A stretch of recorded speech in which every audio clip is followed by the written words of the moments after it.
Okay, so hello everyone, today let me show you my method of washing the engine as well as the engine bay. Now this video is inspired by comment on my video saying I have a nice clean engine and requesting if I could show them how I do it. Now be advised, should you wish to emulate what you see here, do so at your own risk, okay?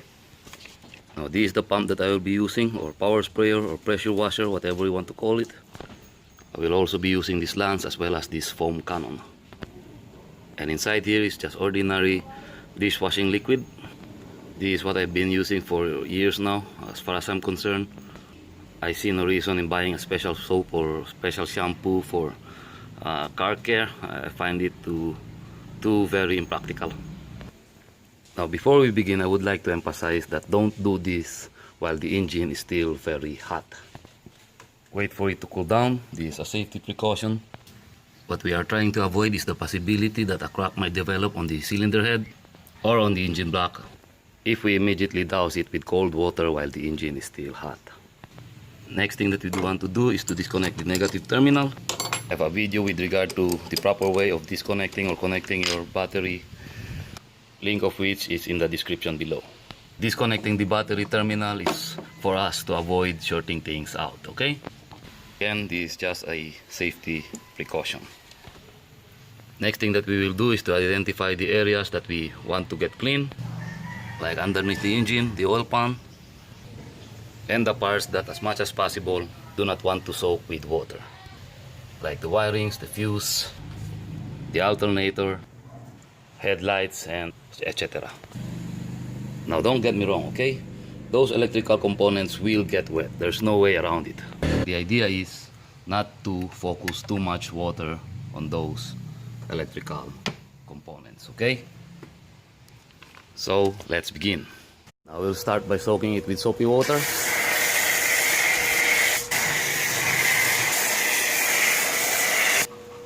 The condenser as well. The oil pan.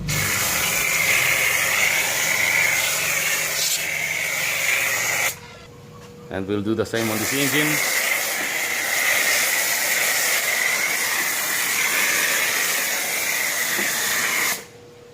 Condenser as well. Turbo. By the way, I forgot, you can choose to remove this cover. It's very simple, just pull it out, okay? Or if you don't want to, you don't have to.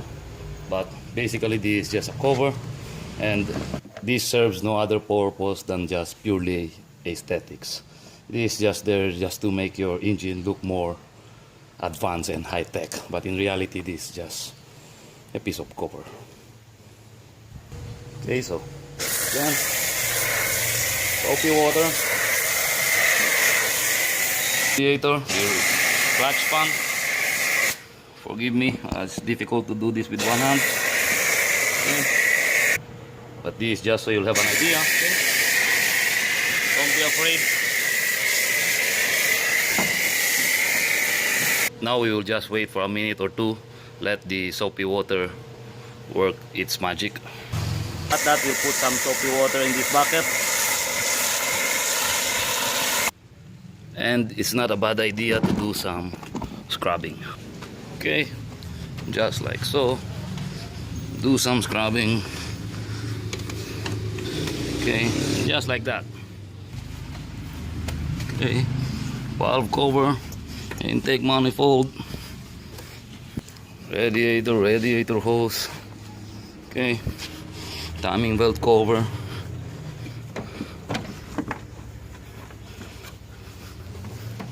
There's really nothing to it. Okay. Let's do the same on this engine. Okay. The air filter. Okay. Just like that. Battery. Okay.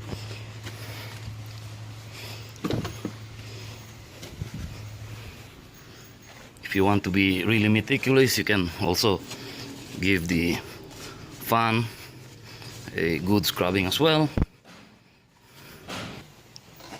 We'll do that on this engine as well. Okay, just like that. So now, once we're satisfied, it's now time for us to rinse the soap off the engine. Now, when it comes to rinsing your engine, start at the bottom and then at the top. The reason for that order is that if we will start the rinsing from the top, when we will start rinsing the bottom part, there will be overspray that will go on this part of the area, and then you will have to rinse this part again. Okay, so like I said, we're going to start the rinsing underneath. It's very difficult to do this with one hand. The oil pan, the side of the oil pan, okay? Okay, so once we're satisfied rinsing the bottom part of the engine, we can do this. Now, on this 45.6 engine, I can be more aggressive with this because this engine is not highly reliant on electronics. Okay? Make sure you want to get those parts, the injectors. This is a good way for you to find out if there's any leaks on that part. Your fuel injection pump, okay, the cylinder head, as well as the engine block. It's a good way to find out if there's any leak, oil leaking out of there. Okay, your AC compressor as well. Okay, your steering gearbox, you would want to clean that. That's a good way as well to find out if you have any leaks on your hydraulic fluid. Let's do this side. Okay.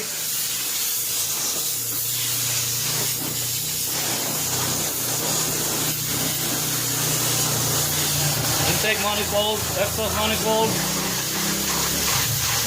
your hydraulic pump. Okay.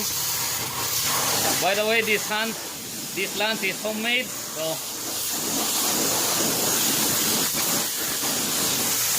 okay, your air filter, battery, your oil filter housing. Okay, so I'm spraying the oil filter housing now. The engine block. Okay.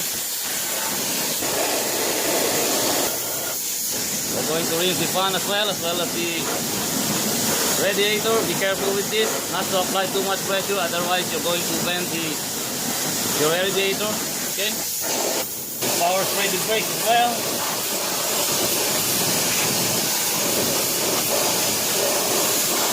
Our fuel line.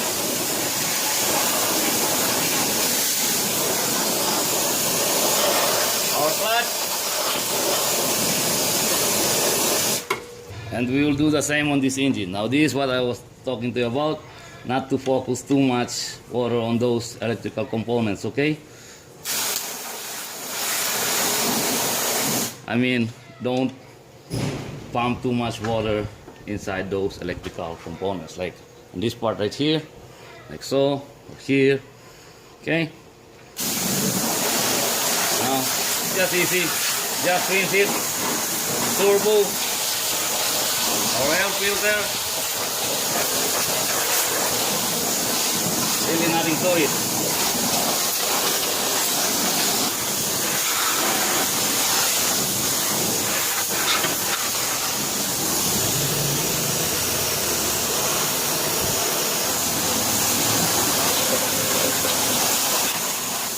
Okay, so now once we are satisfied, before we even bother to reconnect the battery, we will make sure that it is first dry, okay?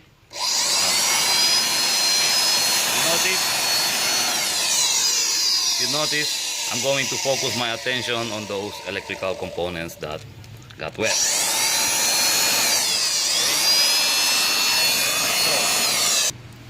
You can also use an air compressor if you have one, but in my case, this is a very small air compressor.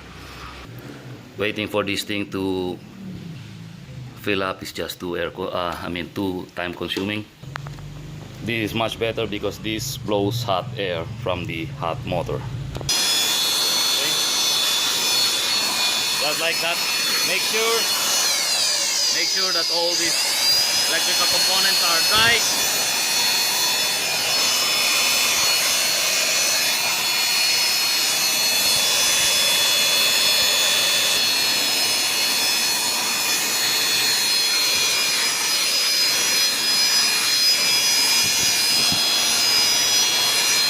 The alternator.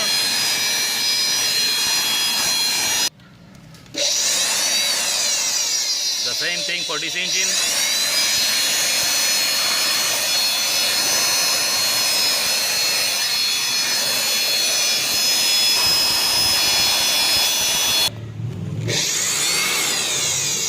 Make sure that drive pulley are dry as well. Make sure to dry off the positive terminal as well. We're almost done.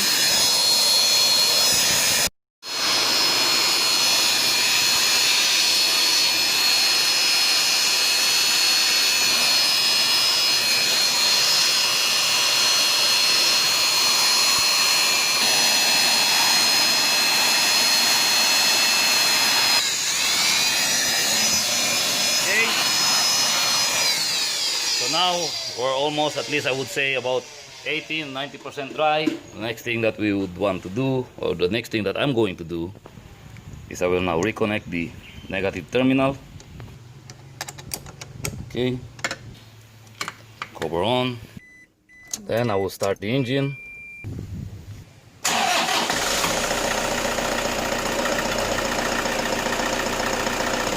Okay, so just like that, then I will close the hood and leave the hood closed. This way, the heat that is generated by the engine is going to help evaporate the remaining water that we have introduced in there. And we'll just leave the engine running for maybe 15 to 20 minutes. And don't be surprised, okay? Don't be surprised if in the first few seconds or maybe even minutes, the engine is going to produce whining sound. That is not unusual. That is by reason of wet fan belt. You don't have to rev it up, just leave it be and it should go away. So it has been more or less 15 minutes now. We're almost operating temperature. I also turned the AC on. Now let's check under the hood. As you can see, no problem with our engine. Our engine is all dry and warm now. The heat from the engine helped dry all the remaining water or moisture that we have introduced on it. Same procedure applies to this engine. Okay, so now we have a nice, clean, dry engine. We can now put this cover back on. Just take note of these 4 holes that should line up with these tabs right here, okay? Just push it in and you're done. Now, there are those that would say that you should never do this, that you should never get the engine wet, especially the alternator.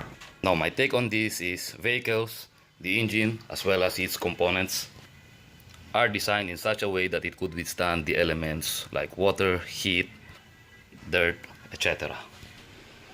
Otherwise, if it's so fragile and at the very instant your engine gets wet, it will back down, then we will end up with a lot of stock vehicles on the road every time it rains, you see?